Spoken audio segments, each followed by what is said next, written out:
nós estamos reunidos mais uma vez para o nosso estudo da mediunidade, dando continuidade ao capítulo 25 das evocações. Vamos agora para o tema utilidade das evocações particulares. Antes de a gente começar a ler, é sempre importante lembrar que na época de Kardec, essas evocações particulares eram muito importantes para o desenvolvimento da doutrina, para a questão da codificação. Mas, atualmente, como não há necessidade mais de desenvolvimento da doutrina, das bases, da codificação em si, essas evocações particulares perderam um pouco o sentido, porque era mais para ensinamentos, né, para compor o espiritismo. Aí essas evocações particulares é mais hoje no sentido das cartas familiares, né, quando agora as atividades são voltadas para a caridade, né,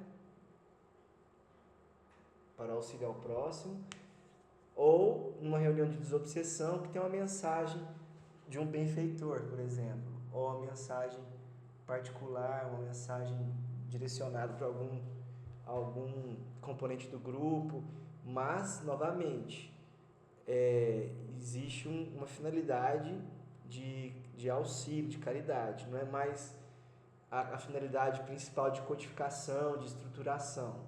Então, dita essa observação, vamos começar. Lê para nós, já que eu começo. Utilidade das evocações particulares. As comunicações que se obtêm dos espíritos muito elevados ou dos que animaram grandes personagens da antiguidade são preciosas pelos altos ensinamentos que encerram. Esses espíritos conquistaram um grau de perfeição que lhes permite abranger muito mais extenso campo de ideias, penetrar mistérios que escapam ao alcance vulgar da humanidade e, por conseguinte, iniciar-nos melhor do que outros em certas coisas. Não se segue daí sejam inúteis as comunicações dos espíritos de ordem menos elevada. Delas, muita instrução colhe o observador. Para se conhecerem os costumes de um povo, mister se faz estudá-lo em todos os graus da escala. Mal conhece quem não tenha visto, senão por uma face. A história de um povo não é a dos seus reis, nem a de suas sumidades sociais. Para julgá-lo, é preciso vê-lo na vida íntima, nos hábitos particulares. Ora, os espíritos superiores são as sumidades do mundo espírita, a própria elevação em que se acham os coloca de tal modo acima de nós, que nos aterra a distância a que deles estamos. Espíritos mais burgueses, que se nos relevem essa expressão, nos tornam mais palpáveis as circunstâncias da nobre existência em que se encontram. Neles, a ligação entre a vida corpórea e a vida espírita é mais íntima, compreendemos-la melhor, porque ela nos toca mais de perto. Aprendendo, pelo que eles nos dizem, em que se tornaram o que pensam e o que experimentam os homens de todas as condições e de todos os caracteres, assim, os de bem como os viciosos, os grandes e os pequenos, os ditosos e os desgraçados do século.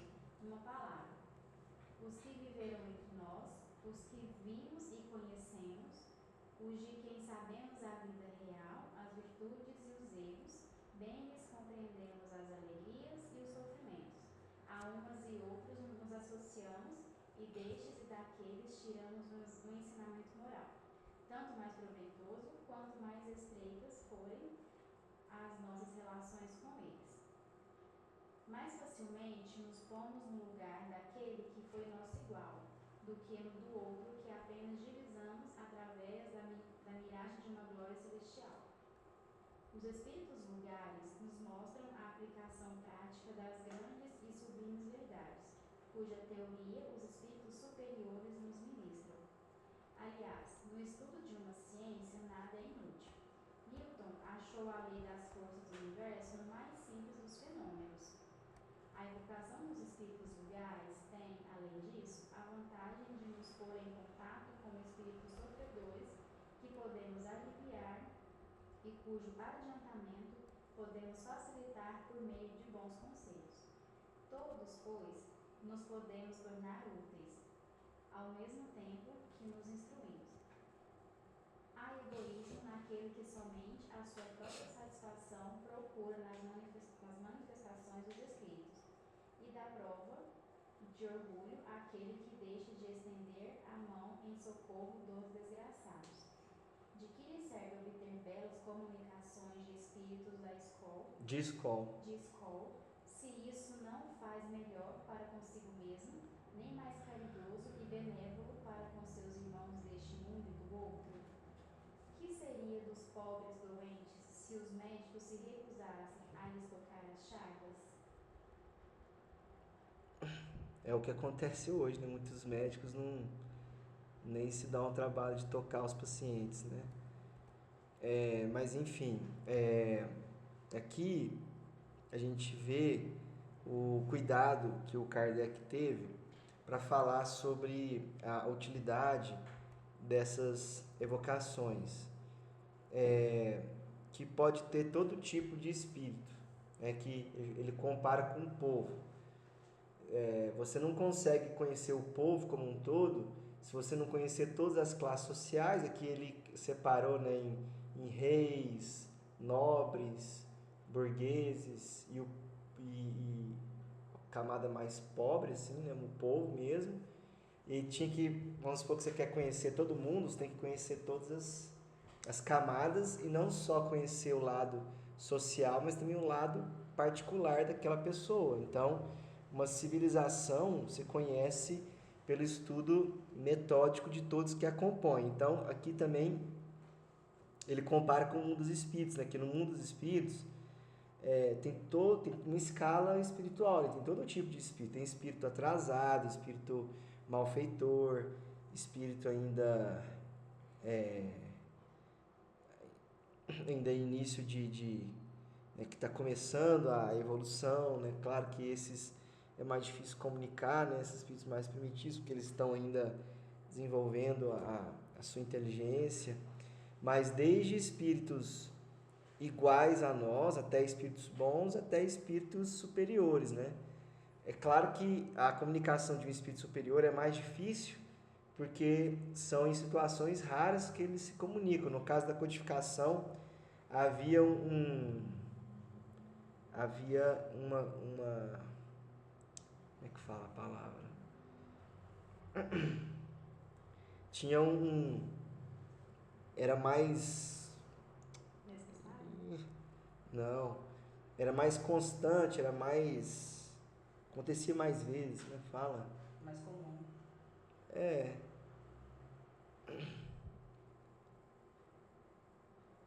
Acontecia isso, era mais recorrente. A palavra que eu queria falar era essa. Era mais recorrente a comunicação dos espíritos superiores por conta da codificação mesmo, igual a gente estava falando. A codificação exigia esses espíritos mais elevados, porque é a doutrina dos espíritos, só que é dos espíritos superiores, que fazem parte da falange de Jesus. Então, como precisava construir toda as bases, toda a estrutura desse prédio doutrinário, era necessário que tivessem os espíritos superiores para ensinar, né? Então, aqui ele até fala aqui, né, que os espíritos superiores, eles cuja teoria os espíritos superiores nos ministram, quer dizer, a parte de construção da doutrina era sempre os espíritos superiores trazendo os ensinamentos, as revelações. Só que para conseguir codificar a doutrina, precisava também da mensagem dos outros espíritos, para saber como que funciona, porque o que acontece? O plano espiritual ele tem várias dimensões. Então, tem a dimensão dos espíritos mais próximos de nós, tem a dimensão dos espíritos trevosos, que são dimensões mais na crosta, né? Mais, vamos dizer assim, umbral, né? Região mais pesada, e tem as regiões, os paraísos, as regiões mais elevadas, que a gente não consegue ainda vislumbrar, nem que se eles falassem para nós, até que fala, tem as comunicações que falam de Júpiter, que é um planeta elevado, ou de outros planetas, que dá para ter uma noção de como é a vida de um espírito superior, mas não tem como falar de tudo. É como se colocasse um macaco na nossa civilização para ele explicar. E é exatamente essa a diferença. A diferença do macaco até nós é a diferença de nós até os espíritos superiores. Tem coisas do dia a dia, coisas que não tem como a gente ainda entender. Então, eles vão explicar do mundo deles, sendo que a gente nunca viu. Então, a gente vai entender dos espíritos que estão numa situação próxima de nós. Pode ser até espírito bom, mas ainda não é espírito superior, né? O espírito bom, ele pode estar numa dimensão mais elevada, mas ele ainda tem as imperfeições dele, ainda tem as coisas, as vivências dele, que a gente está acostumado ali, que é mais próximo de nós. Então, as comunicações dos espíritos superiores são que dão a base para a doutrina, mas as comunicações dos espíritos mais comuns, ou no estágio ainda próximo de nós, de evolução, são também muito importantes, porque elas também trazem ensinamentos. É só a gente ver a desobsessão. A desobsessão, por que tem uma comunicação por vez? Para que todos possam escutar as comunicações e aprender com elas. Porque a comunicação de um espírito mais atrasado ou então próximo de nós tem aquela experiência que ele passou. E a experiência que ele passou é importante para que a gente possa ver uma situação do que aconteceu após, né? A pessoa fez algumas coisas e aí você consegue entender qual que é a situação dela no mundo espiritual. Então, esse entendimento faz com que nós tenhamos uma experiência maior sobre o que nós não devemos fazer. E todo ensinamento, esses dois lados são muito importantes. O que devemos fazer, são as mensagens dos espíritos superiores, e o que não devemos fazer, que é a experiência do que esses espíritos que estão na mesma faixa que nós, os espíritos inferiores, passaram, que às vezes pode servir como um alerta ou como uma orientação para a gente não seguir aquele caminho. Então, é por isso que numa reunião de desobsessão é tão importante que as pessoas escutem, busquem tentar colocar no seu dia a dia, se imaginar no lugar daquela pessoa, o que ela está passando, para a gente compreender quais são os possíveis resultados de nossos atos. Então, essas comunicações, elas são importantes. Então, lógico, as comunicações dos espíritos superiores vão ter revelações, vão penetrar mistérios, vão desenvolver, né, a nossa capacidade, né, de entendimento, mas a experiência de coisas até que não deram certo, dos espíritos próximos de nós, também é importante para que a gente tenha os ensinamentos. Por exemplo, a obra do André Luiz, do Mundo Espiritual, é toda baseada nas regiões próximas aqui da Terra, que trazem vários casos de situações que aconteceram com diversos espíritos. E essas situações nos dão, ao mesmo tempo, nos dão uma ideia de como é o mundo espiritual, mas também nos dá a condição de entender o que pode acontecer com a gente, de acordo com a nossa atitude. Então, ele fala aqui, né, a história de um povo não é de seus reis, nem é das suas sumidades, é preciso vê-lo na vida íntima e nos atos particulares. Então, se fosse comparar o mundo espiritual com um povo tem os espíritos nobres, né, que são os espíritos superiores, que ele chama de sumidade.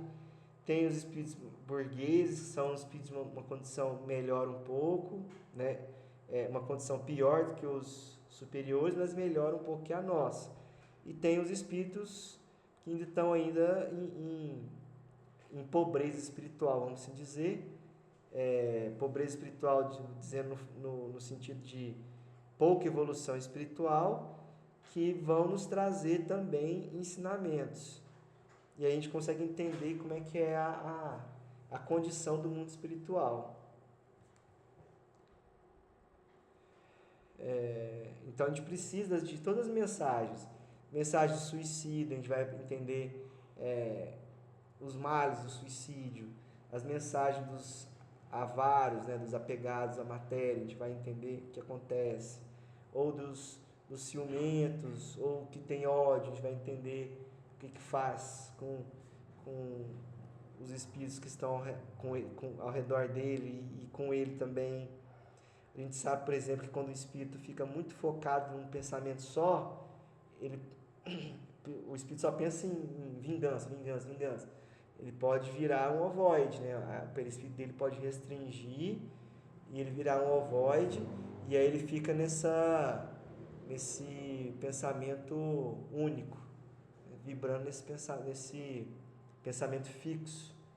E aí, para ele conseguir sair dessa situação de ovoide, é complicado. Às vezes ele tem que reencarnar, e aí ele vive 4 meses e ele aborta para ele poder sair da condição de ovoide. Então tem várias coisas que podem acontecer, pode ficar muitos anos nessa condição.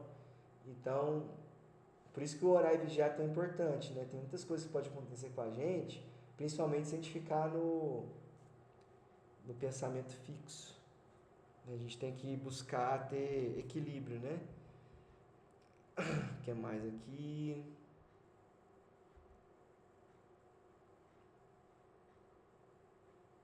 Mais facilmente nos pomos no lugar daquele que foi nosso igual, do que no de outro que apenas divisamos através da miragem de uma glória celestial.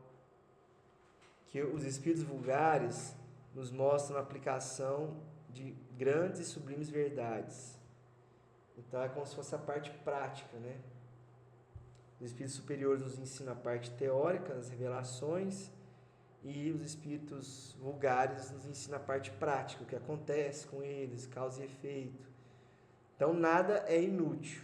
Toda comunicação tem o seu proveito, tem a sua importância. Aí ele fala que até do exemplo do Newton, né? Que o Newton ele conseguiu compreender e colocar em fórmulas, né, as leis de Newton por causa de uma queda de uma maçã, de uma árvore, né? Por causa dessa queda da maçã da árvore, ele conseguiu vislumbrar a lei da gravitação universal, todas as teorias do universo. Por quê? Porque o micro está no macro e o macro está no micro.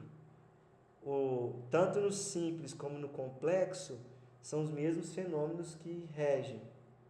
Então é só a gente lembrar, um átomo tem vários elétrons ao redor dele. Um planeta, um sistema, tem vários planetas ao redor do Sol, né, do astro da estrela daquele sistema. E um átomo tem 7 camadas, um planeta tem 7 dimensões. Então, é tudo interligado, né? As leis, elas são as mesmas para todas as... E pelo simples, você encontra o complexo. Roberto, só um negócio ali do anterior que você estava falando, do pensamento, tipo assim, repetitivo e tudo mais, por exemplo, assim, um pensamento repetitivo levar para o formato ovoide, né? Seria isso, né? Mas isso, assim, se encaixando, por exemplo, até para os encaixando só no exemplo, por exemplo, da vingança ou em questões de, por exemplo, de depressão, de coisas assim também? Não, isso não acontece no espírito encarnado, isso acontece no espírito desencarnado. Entendi. No espírito desencarnado, há essa possibilidade quando o espírito ele não quer melhorar e fica preso naquele pensamento único. Por exemplo, dinheiro, dinheiro, dinheiro, vingança, vingança, vingança, ódio, ódio, ódio, entendeu? Fica só naquele pensamento. Que a tendência é difícil, tipo assim, a tendência é ser mais difícil de sair disso, assim, né? Mas se a pessoa chega nesse ponto, ela tem os ascendentes daquela situação. Então, ela tem um resgate, ou então uma situação que vai ser útil para ela, e é sempre. Ela nunca se torna ovoide contra a vontade dela. Ela se torna ovoide com a permissão e a vontade dela. Então, aquele espírito, ele que se propõe, ele que quer ficar naquela situação. E aí os outros espíritos só aproveitam essa situação, só aproveitam esse momento para fazer isso. Então, aí o espírito ovoide, eles vão colocar numa pessoa. Então, por exemplo, a pessoa está com pensamento fixo em vingança, ele pode começar a receber vários ovoides e pode aumentar esse é o grau de intensificação da obsessão. É quando a obsessão começa a ficar mais grave até se tornar aquele último estágio da obsessão, que tem a obsessão simples, fascinação e última etapa, subjugação. Então, a pessoa permite isso, aí instala ovoides nela, ela fica mais ainda fixar com aquela ideia fixa. Então, por que, por exemplo, ir no centro é tão importante? Escutar uma palestra. O passe, ele alivia. Ele é um tratamento contínuo no sentido de alívio contínuo e você ter um equilíbrio contínuo. Existe o tratamento também de passes também, mas o melhor tratamento é a pessoa ir no centro e prestar atenção na palestra, porque nesse momento os espíritos começam a desligar as tomadas mentais, ou seja, essas fixações que a gente tenha, eles começam a desligar isso, e aí facilita o nosso alívio, a resolução dessa situação. Então, vocês percebem que tudo depende da nossa vontade, tudo depende do nosso querer. Então, se a pessoa ela não quiser, ela continuar insistindo naquilo ali, ela está permitindo que aquilo ali piore. Então, toda situação de obsessão ou de desequilíbrio, o primeiro ponto é a pessoa querer. A pessoa querer melhorar. E aí entra todo o processo de auxílio. Aí, claro que muitas vezes a pessoa está numa situação tão complicada que ela precisa de um auxílio externo para ela voltar à vontade dela de querer também, né? Mas, mesmo nesse caso, ainda exige a vontade da pessoa. Se a pessoa não quiser, né? E então, enquanto a pessoa está encarnada, o perispírito dela não restringe, mas ela pode chegar no caso de loucura, de subjugação, é isso que pode acontecer. Agora, desencarnado, pode acontecer mais coisas, né? Outras coisas. Né? Quais são os 3 casos de restringimento do perispírito? Quando a gente vai reencarnar, é natural que o nosso perispírito se restrinja, por isso que a gente vai esquecendo das coisas, a gente vai entrando num estágio de confusão, porque a gente vai... É como se a gente começasse a dormir e começasse a sonhar. Aí restringe para a gente poder conectar com o útero da mãe e poder estabelecer a reencarnação. Nesse caso dos ovoides, e no caso positivo, que é o caso quando a gente atinge a perfeição. Quando a gente atinge a perfeição, não é aquele que a gente perde o perispírito. Mas o perispírito se purifica de tal forma que é como se ele tivesse restringido e deixado de ter aquela forma. Ele se confunde com a energia do espírito mesmo. Mas aquele espírito perfeito, se ele quiser, vamos supor, ele vai para um planeta e ele quer se tornar visível, igual Jesus quando reencarnou. Pela vontade dele, ele consegue criar forma no perispírito dele novamente. A questão é que o perispírito se purifica de tal forma que ele se mistura, vamos dizer assim, que ele se confunde com a luz do espírito mesmo, porque o espírito em si é uma luz, né? É uma energia, né? Aí por isso que precisa do perispírito, que é o corpo espiritual. Mas isso não quer dizer que o espírito vai perder a identidade também. Ele continua com a sua identidade, continua com a sua característica, né? Se ele quiser, ele tem uma forma. E isso fala no... Qual livro, André Luiz, que isso fala? No Libertação, né, que fala sobre os ovoides. E tem mais um outro livro que fala também sobre isso.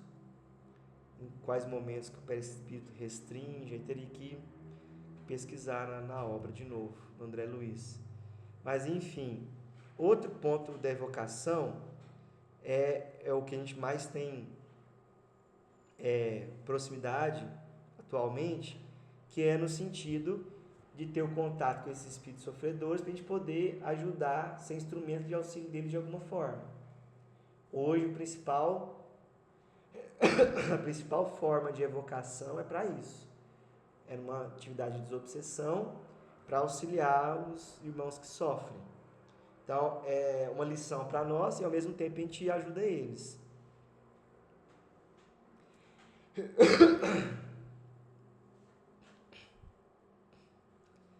Aqueles que só procuram a sua própria satisfação na comunicação é orgulhoso, né? Se move pela curiosidade. Não adianta nada ter belas comunicações se isso não faz ser uma pessoa melhor, se não faz ser uma pessoa mais caridosa, né? Se não faz desenvolver de alguma forma, né? Intimamente. É sempre importante a gente lembrar que nos itens anteriores fala isso, que o médium, aquele que recebe as comunicações escritas, ou o médium que recebe a comunicação por incorporação, aquela mensagem do espírito, em primeiro lugar, ela é mais importante para o médium que está recebendo. Em primeiro lugar, aquela mensagem é para ele, depois para os outros. Porque normalmente o médium fala assim, isso aqui é para o outro, só serve para o outro. Não, primeiro é para ele, o mais importante é para ele.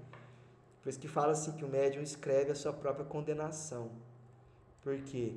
Porque foi escrito ali o que ele precisa, qual que é a orientação e ele não segue, né? Lê para nós, Letícia. Item 282. Questões sobre as evocações. Pode alguém, sem ser médium, evocar os espíritos? Toda gente pode evocar os espíritos. E se aqueles que evocares não puderem manifestar-se materialmente, nem por isso deixarão de estar junto de ti e de te escutar. Qual que é o momento que isso acontece? Que a gente evoca o espírito, mesmo que a gente não ouça ou não tenha uma manifestação material ou uma manifestação espiritual. Oração.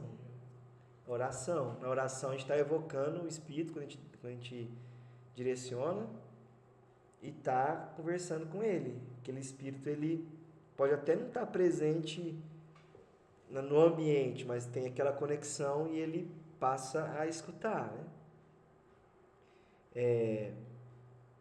Porque às vezes o espírito não tem como manifestar materialmente, que é efeitos físicos, né?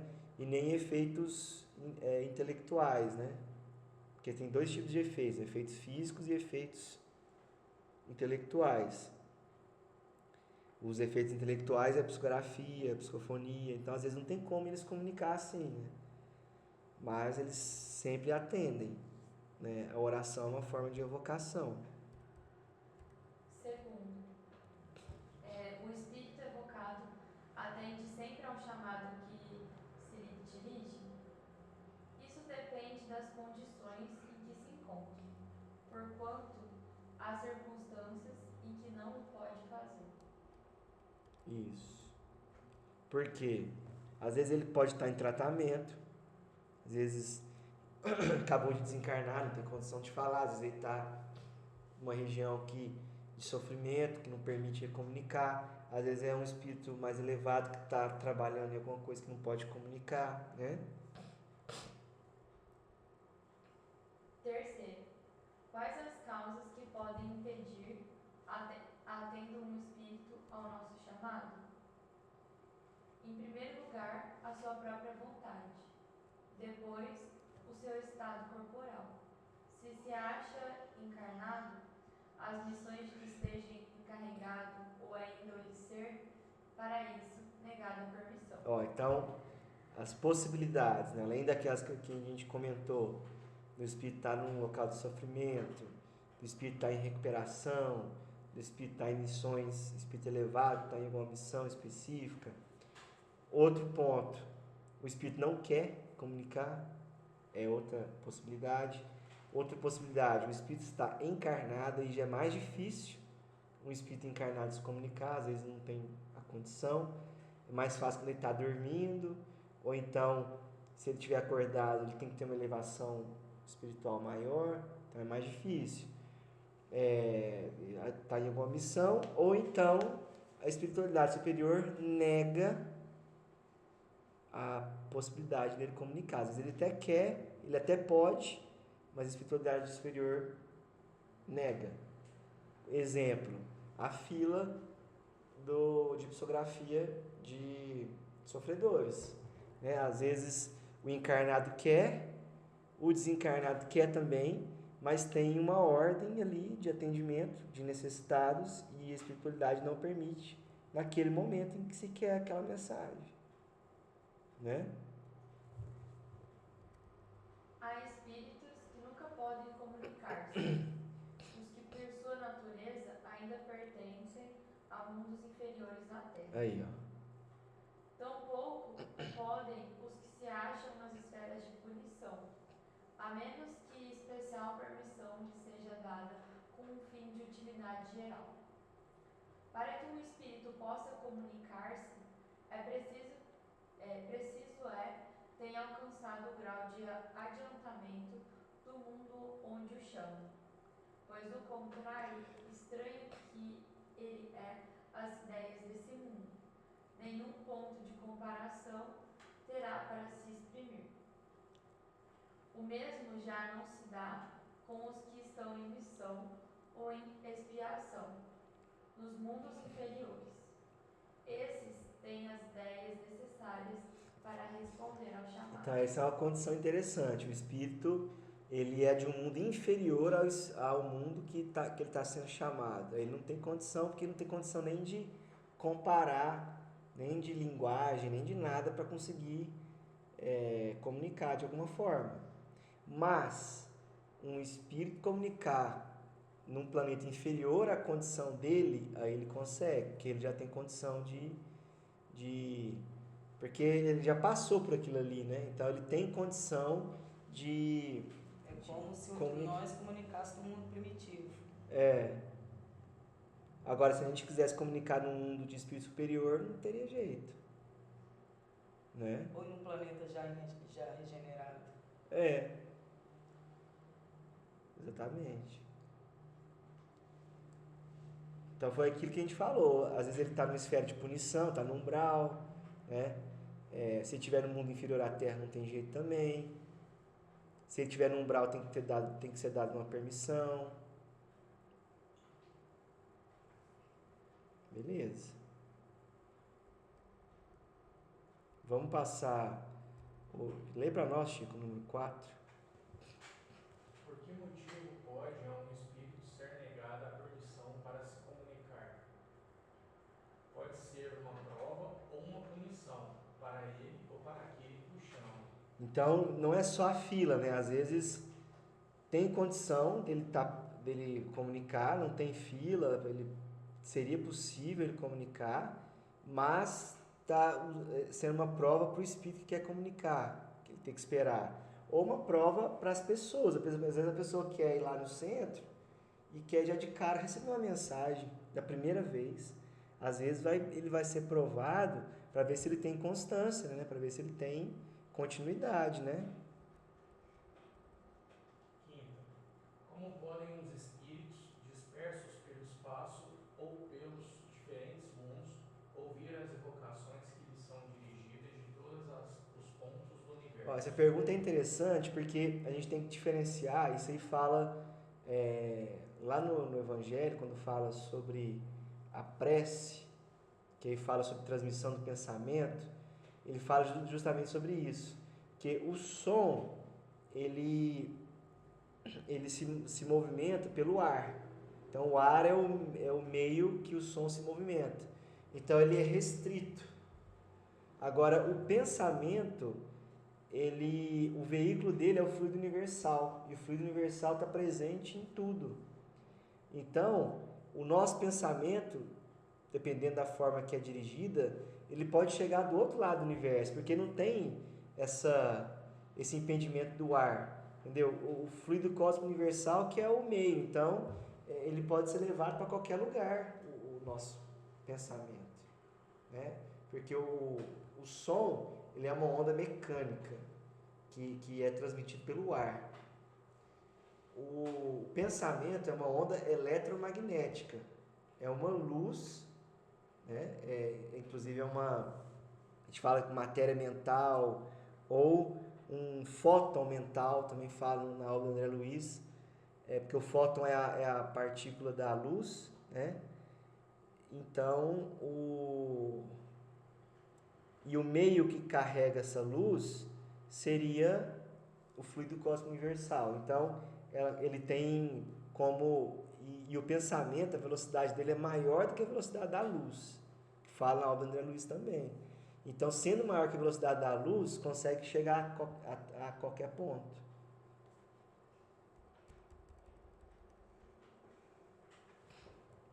Muitas vezes são prevenidos pelos espíritos familiares que vos cercam e que os vão procurar. Porém, aqui se passa um fenômeno difícil de vos ser explicado, porque ainda não podeis compreender o modo de transmissão do pensamento entre os espíritos. O que te posso afirmar é que o espírito evocado, por muito afastado que esteja, recebe, por assim dizer, o choque do pensamento como uma espécie de comoção elétrica que lhe chama a atenção para o lado de onde vem o pensamento que o atinge. Pode dizer-se que ele ouve o pensamento como na terra ouves a voz. É como se a gente estivesse com o celular e viesse a notificação, né, do WhatsApp, né? Tlim!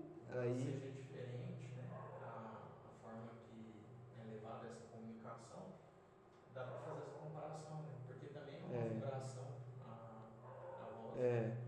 É porque lá na época, olha para você ver, na época do Kardec, na obra do Chico já explica de maneira perfeita, nos domínios da mediunidade, mecanismo da mediunidade, já explica certinho como que funciona. Aí já não tinha como explicar certinho, porque nessa época não existia física quântica. Não existia física quântica, não existia a disciplina eletricidade, estava começando ainda. Então, eles não sabiam o que era onda eletromagnética, não tinha nada disso, desses estudos, só surgindo depois. Vem do cérebro humano também, né? As sinapses, as conexões que são a eletricidade. Exatamente. Então, sabiam muito pouco sobre magnetismo. Então, nem essa transmissão, rádio, não tinha nada disso. Essa transmissão que você leva uma onda e essa onda é carregada de informações, nessa época não tinha esse conhecimento, né, dessa forma.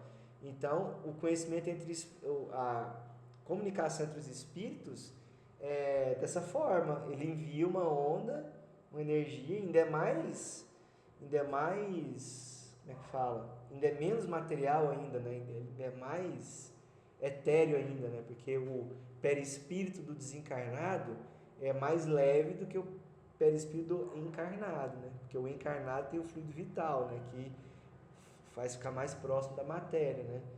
Então, mas a forma é a mesma, né? Você transmite uma onda e aí o outro espírito recebe aquela onda, aquela comunicação, né? Aquela notificação, né? Aí, pode continuar.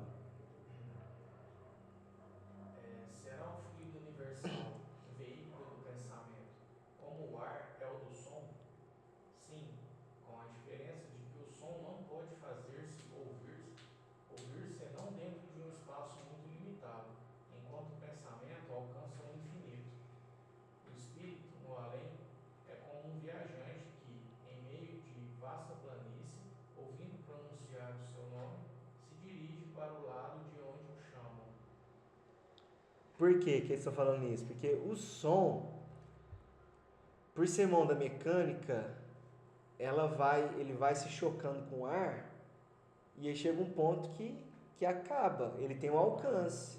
Então, por exemplo, a gente está falando aqui e provavelmente ele não vai chegar ali no vizinho ali, ó, esse som. Ele vai sendo abafado, abafado, até não chegar nada ali. Agora, o pensamento não tem essa barreira, porque o fluido cósmico universal não faz essa barreira. Ele se estende ao infinito. Ele se propaga de forma... Esse fluido está em tudo, né? Em toda a criação. É só de pensar o satélite. O satélite ele está ali distante da Terra, relativamente. E o satélite, com as suas ondas, ele consegue, se ele quiser, alcançar qualquer parte do globo. Não tem algo ali que vai limitar a sua... Por isso que o Tesla, ele queria construir a eletricidade pelo ar. Porque o ar não ia bloquear. Porque sendo uma onda eletromagnética, a eletricidade na forma de uma onda eletromagnética, ele tem livre acesso. É igual, por exemplo, partícula gama. A alfa, eu acho que ele se choca ainda, a beta também, menos, e a gama passa por tudo. Vai, não tem barreira. Por quê? Porque está numa dimensão diferente. E aí a dimensão diferente não tem barreira, entendeu? É interessante isso, quando você vai... É a questão da radiação, né? A questão da câmera. Exatamente. Fala, o pensamento é uma radiação mental. Exatamente. Deixa eu ver quantos tem. Porque não vai dar pra gente ler isso tudo. Vamos parar por aqui. Porque aqui, ó, a gente parou nas 5, né? E começar a sexta.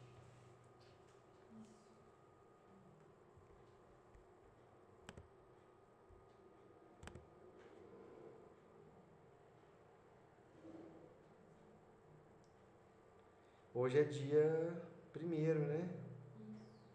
Amanhã é aniversário do Chico. Amanhã é um dia especial. Ontem foi desencarne de Kardec.